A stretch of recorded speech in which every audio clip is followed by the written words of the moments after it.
मेरे बच्चों, आज 18/6/2020 विज्ञान की क्लास में पुनः आपका स्वागत है। पाठ हमारा धातुओं का आधार चल रहा है। इसमें धातुओं का निष्कर्षण हम लोग थोड़ा पढ़ चुके हैं, लेकिन फिर भी अब क्रियाशीलता के आधार पर धातुओं का निष्कर्षण देखेंगे। ये आप देखिए, क्रियाशीलता के आधार पर धातुओं को लिखा गया है: potassium, sodium, calcium, magnesium, aluminium, zinc, iron, lead, copper, mercury, silver और गोल्ड। इसमें ये भी बताया गया था कि अधिक क्रियाशील है ऊपर वाले, फिर यहाँ से जिंक, आयरन, लेड, कॉपर, ये सब जो है कम क्रियाशील, मध्यम होते हैं, कम होते हैं। और जो ये नीचे वाले हैं, मरकरी, गोल्ड, सिल्वर, ये बहुत कम क्रियाशील होते हैं। तो इनको जो ध्यान से देखिए, इसके सामने लिखे हैं, जो अधिक क्रियाशील होते हैं स्वतंत्र रूप में नहीं मिलते, विद्युत अपघटन से इनको प्राप्त किया जाता है। विद्युत अपघटन से प्राप्त किया जाता है, ठीक है ना। और जो मध्यम क्रियाशील है, ये सल्फाइड ऑक्साइड तथा कार्बोनेट कार्बन द्वारा अपचयन किया द्वारा प्राप्त होता है। और जो ये कम क्रियाशील हैं, सिल्वर, गोल्ड को है, ये स्वतंत्र रूप में पाया जाता है। सबसे पहले हम देखेंगे कम क्रियाशील, यहीं नीचे चलेंगे। कम क्रियाशील धातुओं का निष्कर्षण। ये धातु बहुत कम क्रियाशील होते हैं। इन धातुओं की ऑक्साइड को केवल गर्म करने से ही धातु प्राप्त किया जा सकता है। जो धातु ऑक्सीजन से मिला के ऑक्साइड बनाए हैं, उनको गर्म कर देंगे तो धातु का निष्कर्षण हो जाएगा, धातु प्राप्त हो जाएगा। जैसे सोना Au, चांदी Ag, mercury Hg, copper Cu, ये सब जो दिए गए हैं ये कम क्रियाशील। मरकरी का निष्कर्षण देखिए सिनाबार का था, ये Gs, mercury sulphide. Mercury sulphide को ऑक्सीजन O2 जो ऑक्सीजन दिखा है उसे गर्म करेंगे तो मर्क्यूरिक ऑक्साइड बनाएगा और सल्फर डाइऑक्साइड गैस बन जाएगा, ठीक है ना। फिर मर्क्यूरिक ऑक्साइड को हम क्या करेंगे, गर्म करेंगे तो मरकरी अलग निकल जाएगा, पारा अलग हो जाएगा, ऑक्सीजन गैस अलग निकल जाएगा। ये क्रिया है।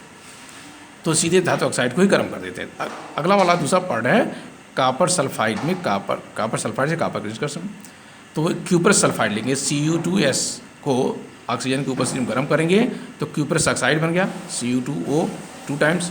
जब समीकरण कहीं भी संतुलित करते हैं, और सल्फर डाइऑक्साइड गैस, ठीक है ना। फिर क्यूपरस ऑक्साइड को जब और क्यूपरस सल्फाइड आपस में क्रिया करते हैं तो कॉपर बनाते हैं, सल्फर डाइऑक्साइड गैस प्राप्त। ये होता है हमारे पास। ये कम क्रियाशील वाले धातुओं का निष्कर्षण है। अब है सक्रियता श्रेणी में मध्यम स्थिति में धातु का निष्कर्षण। मध्यम स्थिति माने जो हमने बताया गया है, यहाँ से बताया है, जिंक से लेके चलेंगे, वो मध्यम स्थिति में आता है। तो सक्रियता श्रेणी के मध्य में स्थित धातुओं जैसे आयरन, जिंक, लेड, कॉपर की क्रियाशीलता मध्यम होती है।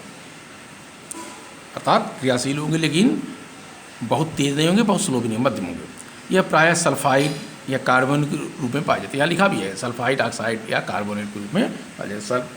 तो प्राय सल्फाइड या कार्बोनेट के रूप में पाई जाती हैं। पहले हम धातु सल्फाइड या कार्बोनेट को धातु ऑक्साइड में बदल देते हैं। क्या करते हैं, धातु सल्फाइड हो या धातु कार्बोनेट हो, उसको हम क्या करेंगे, धातु ऑक्साइड में बदल देते हैं। तो धातु ऑक्साइड में बदलते कैसे हैं, ये भी देखिए। धातु सल्फाइड को अधिक ताप पर गर्म करेंगे। धातु सल्फाइड को क्या करेंगे, अधिक ताप पर गर्म करके शुद्ध ऑक्साइड में, उसे धातु ऑक्साइड में परिवर्तित कर देंगे।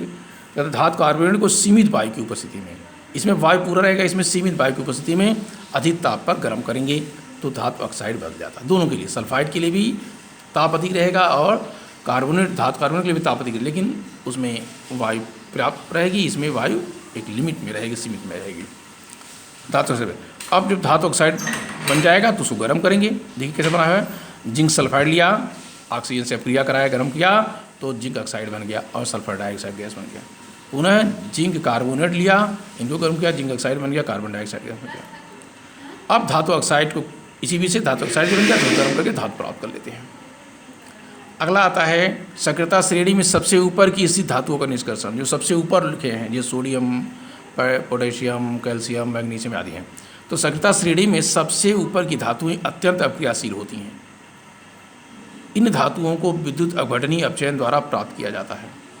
जो सबसे अधिक अक्रियाशील होंगी विद्युत अपघटनीय अपचयन द्वारा प्राप्त करते हैं।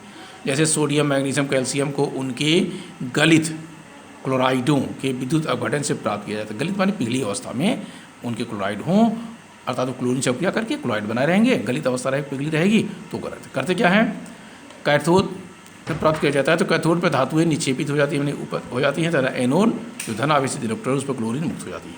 यदि यहाँ एक रिएक्शन बनाया, कैथोड पर धातु सोडियम एक इलेक्ट्रॉन निकला, सोडियम आयन बना दिया, ये सोडियम आयन, अब जो क्लोरीन है उस पर जब 2 इलेक्ट्रॉन ग्रहण कर गए तो क्लोराइड आयन बना दिया, वो एनोड पर हो गया। धातु हो गए तुम्हारे कैथोड पे और एनोड पे हो गए। अब आ गया धातुओं का परिष्करण या शोधन। तो जो धातुएं अभी तक प्राप्त हुई ऐस में से प्राप्त, तो ऐस से जो धातुएं निष्कर्ष प्राप्त हो रही हैं प्रायः कुछ उसमें अशुद्धियाँ होती हैं। अशुद्धियों को हटाने के लिए वैद्युत अपघटनी विधि का मुख्य रूप से उपयोग किया जाता है। वैसे बहुत विधियाँ हैं लेकिन मुख्य रूप से वैद्युत अपघटनी विधि का उपयोग करते हैं और शुद्ध धातु को प्राप्त कर लेते हैं। तो इसमें देखिए वैद्युत अपघटनी विधि में क्या होता है, क्या है, इस विधि में अशुद्ध धातु को एनोड पर तो अशुद्ध धातु को कैथोड बनाकर विद्युत सेल में लगा देते हैं। अर्थात एनोड और कैथोड के रूप में एक पतली परत बना देंगे उनका, अशुद्ध धातु को एनोड पे और शुद्ध धातु को कैथोड बनाकर विद्युत सेल में लगा देते हैं। और जिस धातु का कर रहे हैं, ध्यान रखना, जिस धातु का लवण लेना है उसी का विलयन उपयोग कर जाता है और विद्युत अपघटन बन जाता है। अर्थात जो विलयन होगा वो विद्युत अपघटन कहलाएगा, जिसका हमें विद्युत अपघटन करना होता है। तो धातु के लवण का विलयन उपयोग विद्युत अपघटन के रूप में किया जाता है। विद्युत अपघटन में जब विद्युत धारा प्रवाहित की जाती है तब एनोड पर स्थित अशुद्ध धातु विद्युत अपघटन में घुलकर उतनी ही मात्रा में शुद्ध धातु विद्युत अपघटन के कैथोड पर निक्षेपित हो जाते हैं। एनोड जो हमने अशुद्ध धातु लिया है, जब विद्युत धारा प्रवाहित होगी तो वो क्या करेंगे, अशुद्ध धातु घुलेंगे विद्युत अपघटन में और जितना ही मात्रा में घुलेंगे उतना ही मात्रा में शुद्ध धातु कैथोड पर निक्षेपित जमा हो जाती हैं।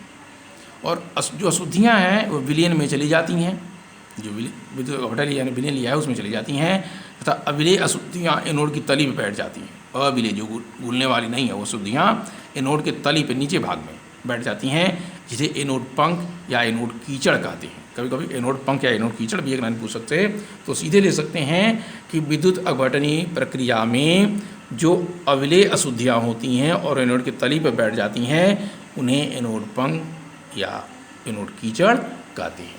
इस प्रकार हमारा जो है विज्ञान का ये पोर्शन आज इतना हुआ।